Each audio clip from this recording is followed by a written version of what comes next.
Hi, this is day 2 of chapter 4, section 1 on exponents. What we're looking at here is an example of a power. This is pronounced 5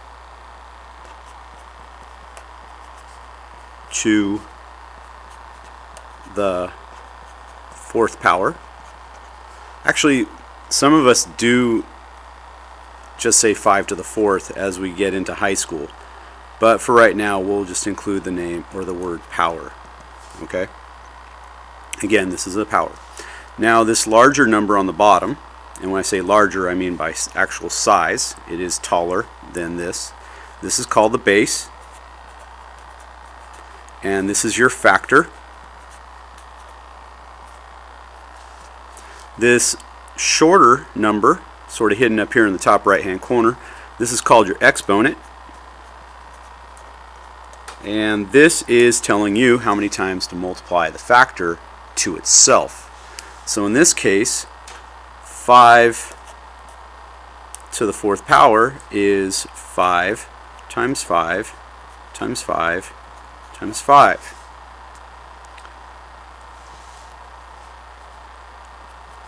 5 times 5 is 25.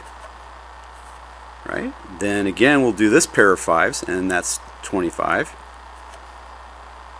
And 25 times 25 is 625. A couple things to remember.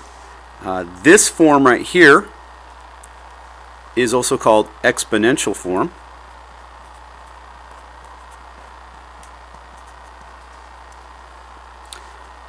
When we have it stretched out or repeated, we tend to call this expanded or repeated form. I like to stay with the word expanded. And then this is your product, or the simplified answer. You're going to have to really pay attention to your directions, because sometimes they're going to give you the expanded form and ask for the exponent. Sometimes they're going to give you an exponent or exponential form and then ask you to simplify. So it's very important that you stay aware of what you're doing.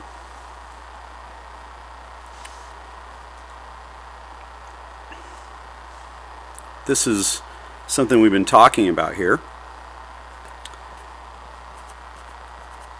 A base and exponent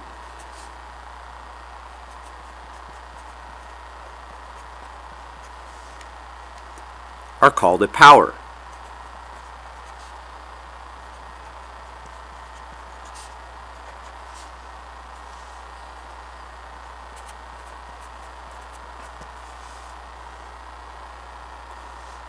For example,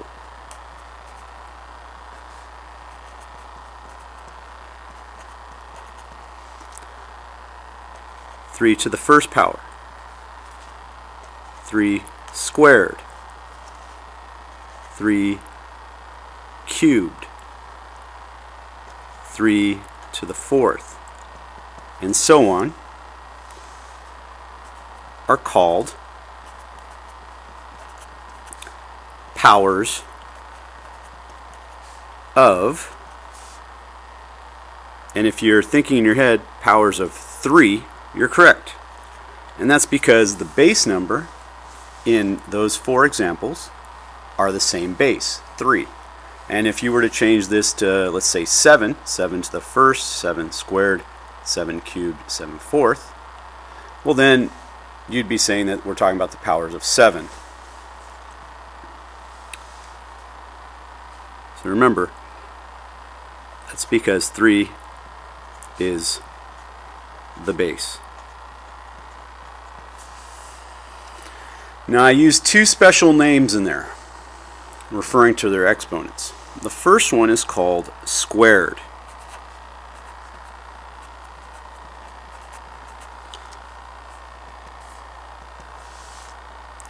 This one's pretty darn special to us. If your base is a variable, or if your base is a factor, nothing will change if your exponent is a 2. If you see an exponent of 2, that's your exponent, then we refer to them as squared. And that's because you actually can draw a square. And that's what we're going to try to do right now. I should have used graph paper, but binder paper will work just fine. So our example for today will be 3 squared. And what we're going to do is try to draw a square that is 3 units tall and then 3 units wide.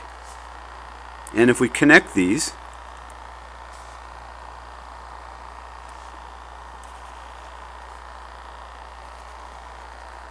so here we go. 1, 2, 3. 1, 2, and 3.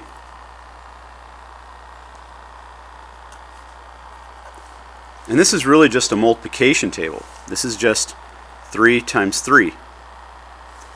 1, 2, 3, 4, 5, 6, 7, 8, 9. Well, look at that. So then that's 3 times 3, and just as we said, that's 9. This is also a great example of square area, which we'll talk about in the future. And then this also leads to something else called square roots, which we'll talk about again in the future.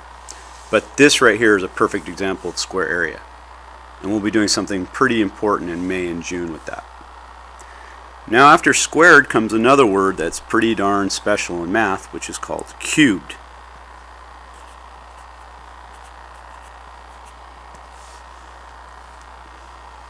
Again, we can have a variable, sort of like x cubed. We could also have a factor, so 6 cubed. Again, the one thing that's common in both of these examples is the exponent. Now we're going to actually draw a model of what is being cubed. We're going to go with 2 cubed. We're going to do our best here. 1, 2 units tall.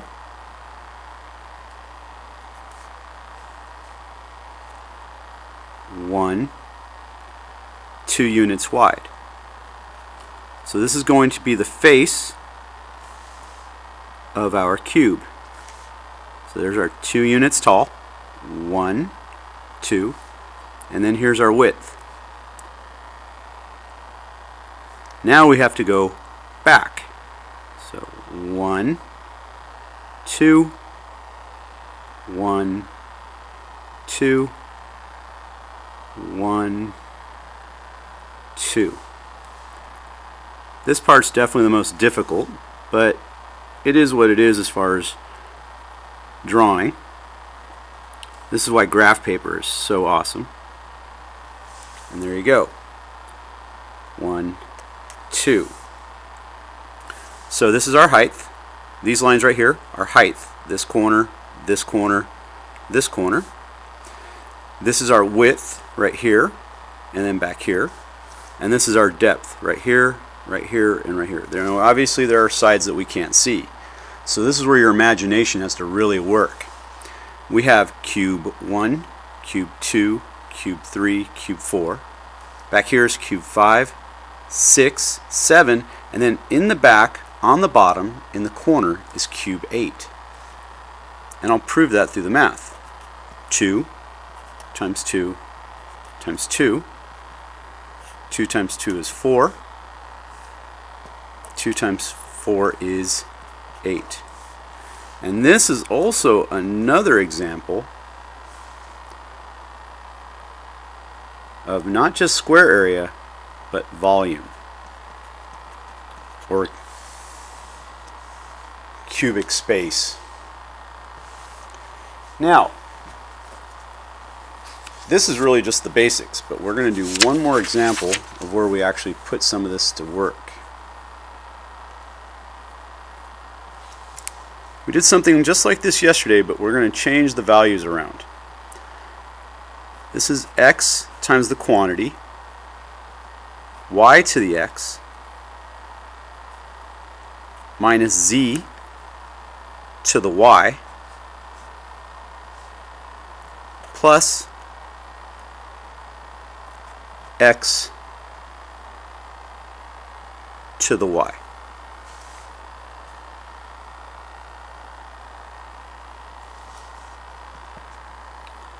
X is 4,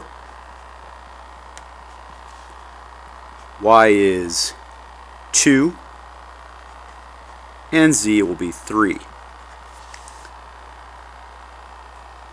So again, go through and replace everything appropriately. So this is x, so that'll be 4. Y is 2 to the power of x, which is 4, minus z, which is 3, to the y, which is 2, plus x, which is 4, to the y, which is a square. So order of operations. Order of operations. O, or O cubed, right? So this is going to be 2 times 2 times 2 times 2 minus 3 times 3.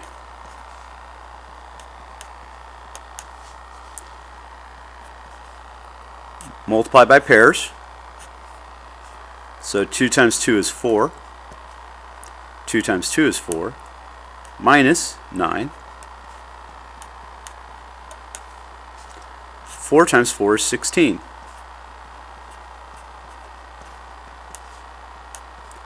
Notice I'm not touching this 4 squared because I'm focusing on the grouping symbol. 16 minus 9 is 7. Now order of operations after my grouping symbol is exponents, so I'm going to take care of this 4 squared here. So 4 squared is 4 times 4. 4 times 4 is, and I can hear you thinking it, is 16. Now I take care of my multiplication. 4 times 7 is 28. And then 28 times 16, plus 16 is 44. If I remember right, yesterday's notes, this example up here was the same, but today we changed the inputs. So if it's the same example, that's no big deal. It's nothing but review, and it's always good to review things. Please show all your work. We're at the beginning stages, so I can't emphasize how much that I want you to expand things when you're supposed to expand them. Some of you think you know how to do this, and I understand that, but I need you to follow through, okay? Let's do all the hard work now while it's easy, so then when things become more difficult, we can rely on our basic skills and get through it, all right? Good luck.